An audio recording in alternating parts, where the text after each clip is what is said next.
আলাইকুম আসসালামু আলাইকুম। আপনারা কি কোন জেলা থেকে আমার এই ভিডিও দেখছেন অবশ্যই লাইক কমেন্ট শেয়ার এবং সাবস্ক্রাইব করে মুন্না ভিলেজ ব্লগ ইউটিউব চ্যানেলটি সাথে থাকবেন। আমার হাতে যে জিনিসটি দেখতে পাচ্ছেন এটা হলো একটা কসমেটিক দোকান থেকে কিনে নিয়ে আসছি। এটার দাম হলো 100 টাকা নিচ্ছে আমার থেকে। এটা দিয়ে মাথা চুলকাই, দেখি কীভাবে চুলকানো হয় সেটা আজকে আপনাদের তুলে ধরবো।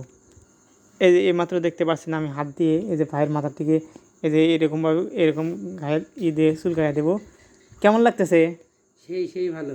সেই ভালো না? এটাতে চুলকানো তুমি কি ঘুমার সাথে দেবে নাকি আবার? সেরকমই। খুব ভালো হয়েছে না? তাতে এই জিনিসটা যে 100 টাকা নিচ্ছে তাতে কি আমার টাকা কি বিফলে গেছে নাকি ভালো হয়েছে? ভালোই হয়েছে এটা। ভালোই না? তাহলে আমার এটা যারা যারা নিতে চাই তারা অবশ্যই কি নিতে পারবো নাকি? হ্যাঁ, অবশ্যই নিতে পারবো। হ্যাঁ, আচ্ছা, সবাই ভালো থাকবেন। এই জিনিসটা খুবই ভালো, যাদের মাথার ভিতরে চুলকায় তারা এই জিনিসটা অবশ্যই নিতে পারেন। আল্লাহ হাফেজ।